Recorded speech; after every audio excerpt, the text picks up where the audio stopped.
Hello, everyone. This is Tim with Online Big Blue, bringing you the best in New York Giants sports talk and entertainment. And he's back for the third time.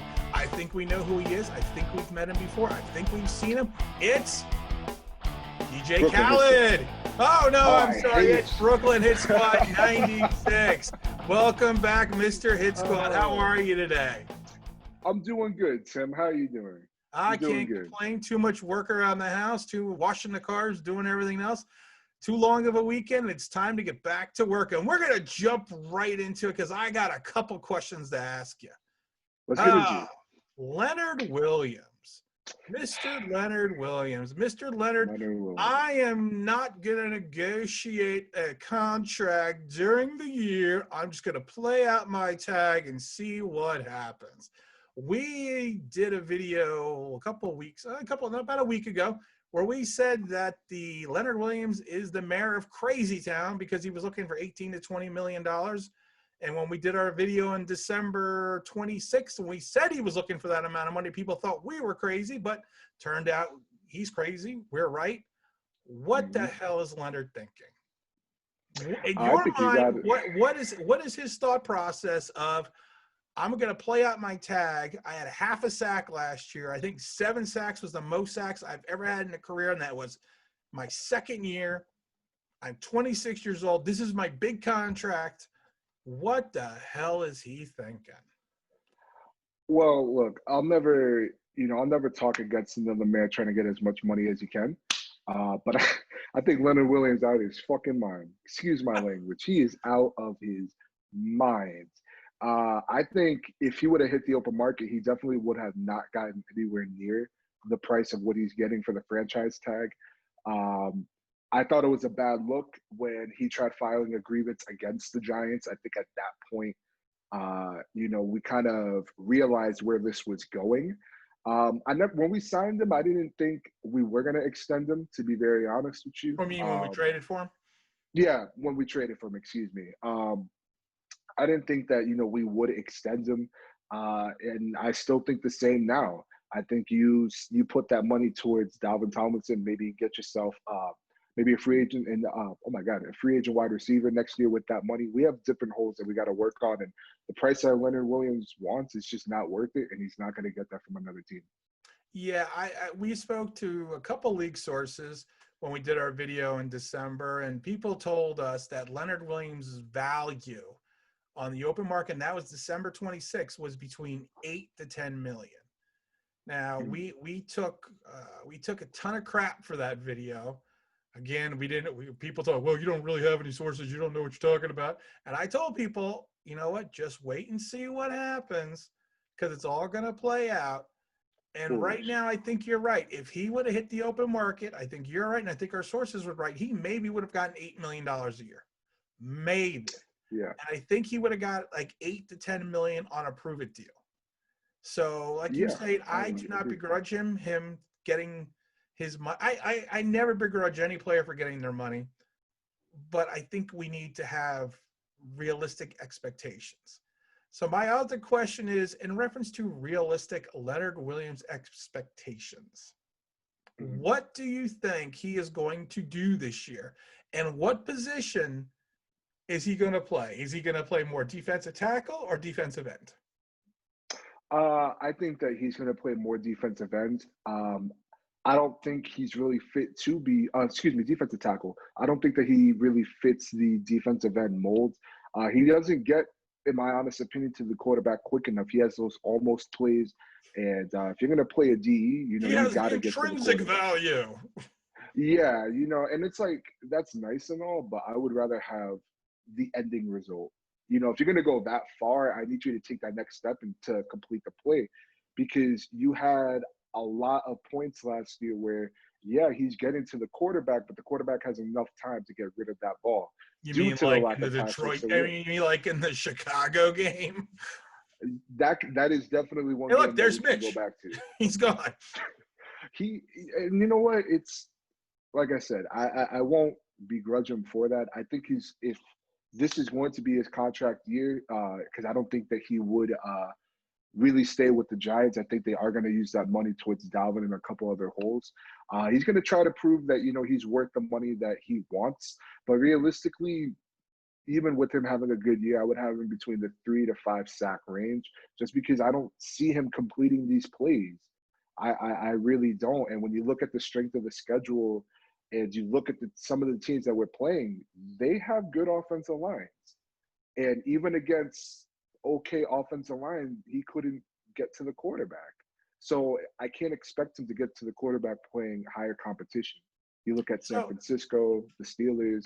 My question is going to be then defensive tackle, Dexter Lawrence, B.J. Hill, Dalvin Tomlinson, Austin Johnson, Leonard Williams.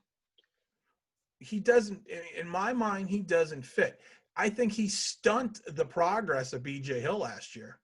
Absolutely. B.J. Hill went from 5.5 sacks to what, 1 or none? I can't remember how many sacks he had last year. I don't even remember him having a sack last year. He had no time. He had no time to play.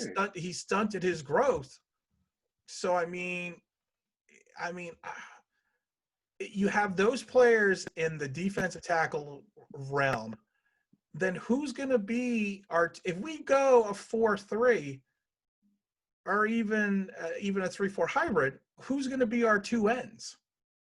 Who's our bookends? That's true. Absolutely. I don't see O'Shane Zimenez being strong enough against the run to fully man that position and hold the edge, because in Patrick's defense, you're going to have to hold the edge against the run, the ends. That's going to be your job, because a lot of times the linebackers are going to be blitzing.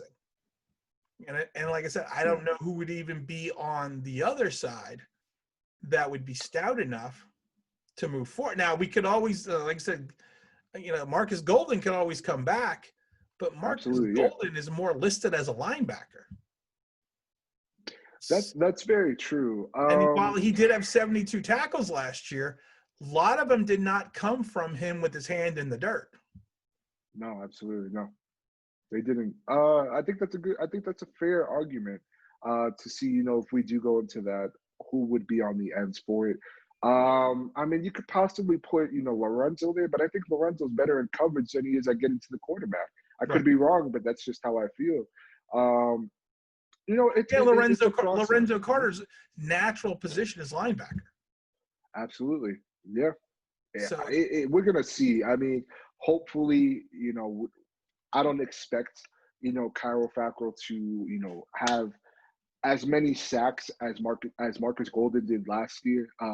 I love it, but we don't know right now. And I just don't think that Leonard Williams would even fit in that position himself. I just don't see it. I think it's someone's got to play the end. You're right. We can't go at 9 guys and just leave the 2 ends gone. Someone's got to be in that position. And I think most Giant fans should be concerned that even bringing back Marcus Golden, we still are going to be in flux.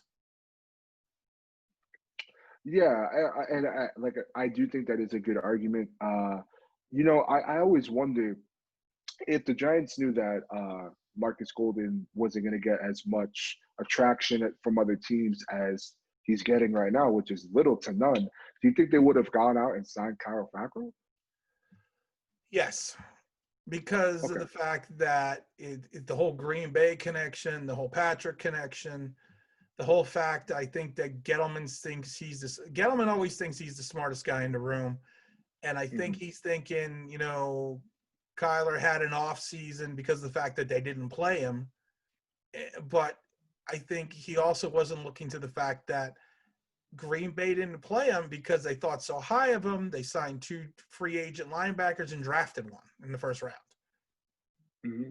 So you're absolutely right. I think he's trying to be the smartest guy in the room again, and a lot of the times that backfired. Look at Jonathan Stewart. It's not the draft, the trading up and drafting of DeAndre Baker, the trade for Leonard Williams. I like Dave Gettleman, and I like him from certain perspectives, but we even did a video before. He does not have a track record with trades and free agents. His strength is drafting. And right now, this is Yeah. going to be year 3 of his first draft. So if these guys don't pan out in his first draft in year 3, they always say if you don't make it by year 3, you are what you are usually by the end of your 3rd year. And I think so. It's going to be a telltale sign. What's going to happen. With people like B.J. Hill, Lorenzo Carter. And kind of see with those guys how they're going to pan out. Absolutely. And I would hate to see, a talent like BJ Hill go. I thought he had a good year 2 seasons ago. And, I agree with you that I do think that Leonard Williams did stunt his growth. I think he would have had a good year this year if we didn't sign Leonard Williams. And hopefully we could keep BJ Hill around on a cost-effective deal. But I think this would be the year to take that stance on Dave Gettleman to see, what is he really good at. We kind of know he's not the best in free agency. You look at, we went and signed Kareem Martin. I don't even think he's on the team anymore. You trade for Alec Ogletree. Buchanan mid-season. Yeah, and it's free agency is not really his key. We hope, it seems that his players that he drafts, they seem to have talent, but we got to see that talent excel and take the next step. I can't blame him for Ogletree because Ogie, I think he got a bad rap with the Giants. I think his problem was he was a good player on a bad team, which then exposed his weaknesses. I think on a good team, I think he can excel and do what he does well and not be put in the situations to – basically, I think a lot of times the Giants in a couple of years here put him in situations to fail because of the fact that it's not – they did not play to his strengths. I mean, how many interceptions did this guy have? I mean, he was always 5 1 year. Yeah. He was always in the right spot when it came to the ball if you put him in that spot, but not if you made him cover someone one-on-one, man-on-man. So I think his aspects where he wasn't as bad as people made him out to be. He wasn't as good as he was going to be, but he's a good player on a bad team, which exposed his weaknesses. I mean, yeah. That's personally what I think. No, I think you kind of hit the nail on the head. We saw that he really wasn't too good in coverage. There were moments where he was in the right place at the right time. You go back to last year at the Chicago game. He had 2 picks. Yep. He had the one in the end zone, I believe. Yeah, he did. It was like at the 10-yard line off of Chase Daniels. He jumped up and caught it. He had like another one-handed one. One-handed one too. Yeah. I don't think he's as bad as people make him seem, but I could see that. I think on another team he would be fair, maybe as a rotational player, because he's up there a little bit in age. He's getting up there for his position, but he can't cover. I think he's. I always love when people say like 30, 31 is old. I think I always love that because then I must be fucking ancient. Because I remember back in the day when Nintendo only had Super in front of it. Wow. Yeah, that is some grandpa stuff right there. That's old school stuff. All right, the season. Nate Solder came out because he is our players representative and said that we are not going to play the season if certain requirements and ramifications and things are not met by the league. Now, I saw a picture. I guess Nike and a couple other people came out with a new helmet. I don't know if you saw the photos of it. Yep. That is supposed to be a COVID preventer. What are your thoughts of the players basically wearing this new technology, which is not proven? What do you think the safety factor is going to be? And I know you're not a physician, but what do you think the safety factor? I mean, you're in such close proximity, and you see they have like the plexiglass and the little holes. And I've strapped it on. I've worn the helmet. I've been in the trenches. You get breathed on. You get stepped on. You get spit on. And I mean, oh yeah. I mean, what do you? How safe do you think this can really be? In your opinion. I'm not a doctor. I'm not going to pretend to be a doctor. We don't know how well it's going to work. I think it's good that the league is taking this serious. You know, we might laugh at it and say it looks silly, it looks stupid, but at least they're trying. You know, they understand that, you know, we need to prepare for a season that requires full contact, Yep. person on person. Like you said, you know, I've played football myself in high school, and I've had drool on me. I've had blood hit my forehead. Yep. I've had another man's boogers hit my cheek. Nasty, man. Yep. So it's, Oh yeah. I don't know how well it's going to prevent COVID. I do think you can't prevent it fully. No. I feel like there are going to be players that are going to get COVID, unfortunately, and you know they're going to have to figure out as a league how they're going to work with that. I don't know if it necessarily helps. I hope it does. The only reason why I feel like I don't know is because you still are tackling a person. You're still making contact with the person, where we live in a time and age where, you know, they're requiring you to stay 6 feet away from a person. And you're full on contact, not just one person, multitude of people sometimes. Yep. At one point. So I think it's a good step in the right direction. I don't feel like that would be like the last like mold. You know, they're gonna have different, you know, versions that they're gonna make until they find what they believe is the perfect type. I'm excited to see how it's gonna work. You know, hopefully it doesn't affect the players too much. You know, if it's made out of a glass, I don't know if that glass would get like it's like it's like a plexiglass. I mean, so they have anti-coating where it's basically like wearing a face shield. Like I said, I never wore a face shield when I played, but like I said, when I ride my motorcycles, I have a face shield because I always wear a helmet. But like I said, it's fog resistant, it's scratch resistant, it's water resistant. So I mean, it's easy in all conditions to see through it. Yeah, I mean, the only thing that I don't fully like agree with, I guess, is or not. I'm not going to say not agree with. I'm curious as to why they would make this rule. You're going to let the players tackle each other. You're going to let the players run all over each other, spit on each other. Yep. But you're not going to let them exchange jerseys. Now, I don't really care for the jersey exchanging too much. Like, I don't care. But it's like just a little weird, you know. Like you're not going to let them exchange the jerseys, but you're going to let them tackle each other with the jerseys. Like, I don't know. That's a little strange. That is a little strange. Yeah, it's a little weird, you know, but it's like, you know, that's what they feel like is going to keep the players safe. And, you know, as a human being, like I want what's best for those players. Right. You know, because they are putting themselves at risk. Some of these players, you know, and some of these players, you know, they're relying on these checks. You know, some players aren't as fortunate to get these multi-year deals where, you know, if a player isn't playing, you know, they might get some of their pay, but it's still a good amount than some of these undrafted players. Well, people seem to forget. They see, even though you see the $5 million salary, you know, 30 to 40% of that goes to Uncle Sam. You get taxed a percentage for whatever the tax percentage is in that city. You pay that local tax as well. Another 10 to 15% goes to your agent. And then usually another 5% goes to your attorney.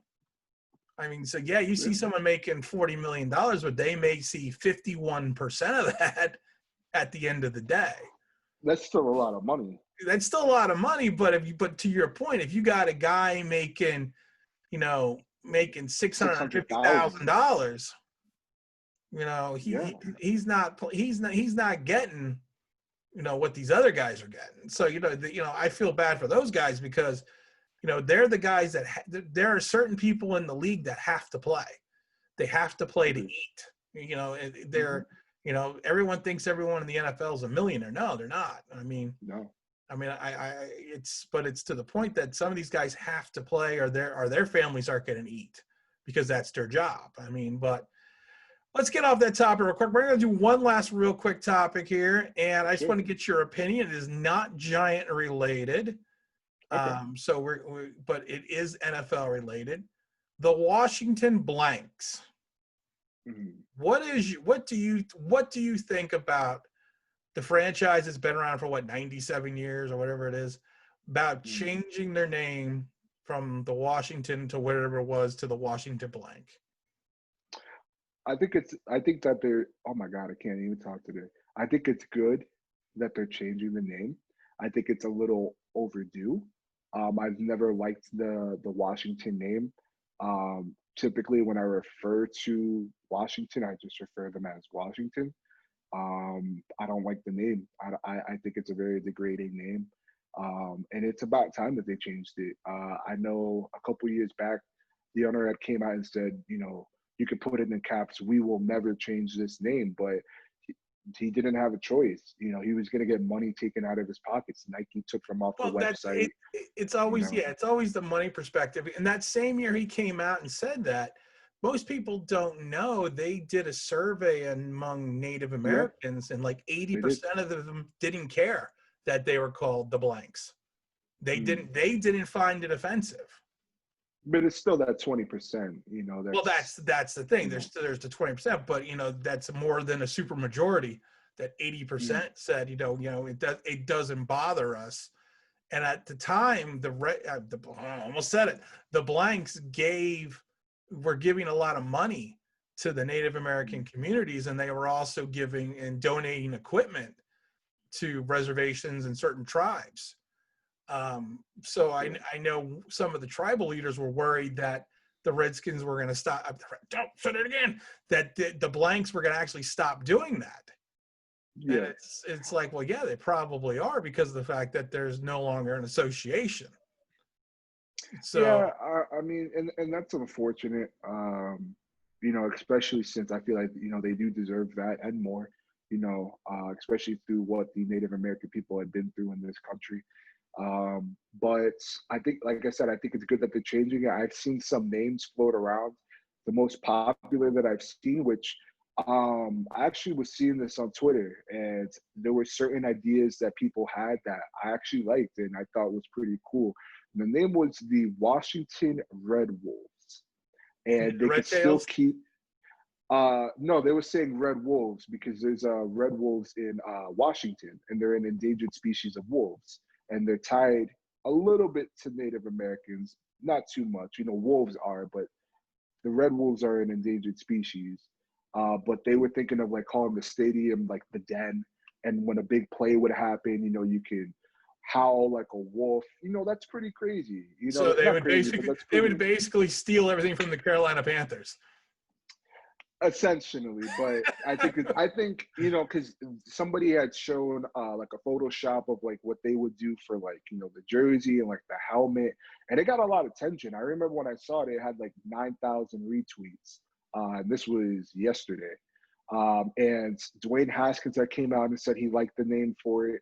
A couple other players as well. So, I mean, I think that would be a good name. I know that they announced today that they were gonna, you know, retire the name and the logo. Which, before I let you go on, this is what was crazy to me. They made an email announcing that they were not an email. They made a post saying that they were going to get rid of the logo and the name.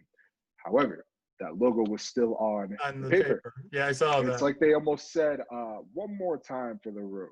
Let's add this on. Well, You I know, think they probably did that from a marketing perspective in regards to the fact they wanted to people to understand where the press release and announcement came from. I don't think yeah, there was anything sinister involved in that. I think that was more just, hey, this is who we are now. After this release, this is who we're not going to be. yeah. I mean, what are your thoughts on it? My thoughts are, A, I don't get offended easily. I Mm, mean, and I understand that people, and I find it interesting that non-Native Americans seem to be more offended by it than anything else. So I mm, don't know if that has to do with, I don't know what that has to do with, because honestly, it's not, I don't, and personally, I just don't feel that, it's up to the team and the organization to decide. I mean, it's not, I mean, you have you have the Atlanta Braves, you have the Cleveland Indians. mm. I mean, if you're gonna do that, then even with the Golden State Warriors, if you're gonna start here in Washington, then you need to go take a look at every other name. Yeah. I mean, I mean, I don't think it's impossible. history shows teams change their names often, especially in No, the NFL. not in the last. Not I would say often, not in the but last 40 years have we had a major name change, except for if the team moved to another city. Then I yeah, can understand I it. But mean, I cannot remember the last time that a team stayed in the same city that changed their name and their identity completely. But it's like someone said the other day, I saw it on Twitter. He goes, he basically said, I would like the Giants to change their name because I'm only 4'5" and I take it offensive. I find it offensive that they're called the Giants because I'm so short. I mean, trolling. yeah. I mean, it's Yeah. just it's one of those things. Like I said, it's not for me to decide. It doesn't bother me. If it bothers other people, that's fine. Everyone has their opinion. Like I said, you gotta get up pretty. Like I always tell me, you gotta get up pretty early in the morning. You gotta pretty much really offend me for me to say, wow, you know what? I'm really offended by that. But like I said, if it's offensive to other people, I can understand them changing it. I mean, like I said, if from a branding perspective and a marketing perspective, they're probably going to make more money off the name change than anything else. Yeah, with the season coming up too. Yeah, Absolutely. I mean, so but between new merchandise and everything else, like I said, it's not for me to decide. I don't like I said, it doesn't bother me either way. I mean, they could call themselves, as long as they're 2-14, I don't care what they call themselves. As long as they don't morph back into the 80s and early 90s, they can call themselves, Washington's Sister Mary of the Poor. But I'm not gonna, I don't get into that. But what we're going to do right now is we're actually going to wrap it up with that today because we're going to try to keep this video under an hour and a half. And again, this is Tim with Online Big Blue, bringing you the best of New York Giants sports talk entertainment with the Brooklyn Hit Squad 96. I'm Brooklyn. I'm going to give you the last 30 seconds. Cool. Once again, I want to, thank you for having me on. And I actually want to ask you a quick question. Fellow people that are watching this, please leave a comment below on your thoughts. Teams have been coming out this year, changing their jerseys, updating their color schemes. Do you think it's time for the Giants to do that? Hell no. Really? I lived through the Giants in the 70s with that stupid triple line NY. I like the logo of the 80s and early 90s with just the Giants with a line across. I had no problem when they went back to the old NY from the 60s just on the helmet. I thought that was more retro. Hated the red jerseys. The Giants are blue and white. That's what we are. That's what we've always been. They always say Dallas is America's team. Well, Dallas doesn't wear red, white, and blue. That's all I'm going to say. Absolutely. That's a fair assessment. I mean, I'd love to see, I'd love to see an updated throwback jersey. I think, when you look at the color rush jerseys, I wish that could be in our permanent away jerseys, if we're being honest. I love how the helmet looks. They're able to have a modern classic on that helmet. I think it looks really well. And just seeing some edited, jerseys of on this page, McManus Designs. He always updates, Giants jerseys to how he likes it. And the retro ones always look really cool. So I'd love to, experience a jersey change. Well, they always say old is new. And then I'm, like I said, I personally, I think, it's tried and true. It's the Giants. I always hate when they have these throwback games where like the Steelers and the Packers with those weird ass jerseys from the 40s. I mean, yeah, there's some that don't look too good, if we're being honest. Like the Eagles had one, I think, last year that was like when they had the I think it was like the weird color with the blue wings, and I was like, and the worst thing is when you're watching it on TV, sometimes it's not even watchable because you're so distracted by all the multiple colors. It's like, where the hell's the ball? Or maybe that's just because I'm old and I can't see. Because evidently, if you're over 30, you're dead.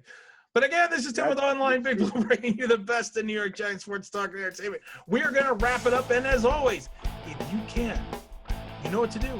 You could like, you could subscribe, if you could ring that bell. You know what that would be? Awesome. There you go. But say it right. That'd be awesome. That'd be awesome. There you go. Now you're getting it. All right. Thank you a lot, Mr. Hit Squad. No problem, man. Thank you.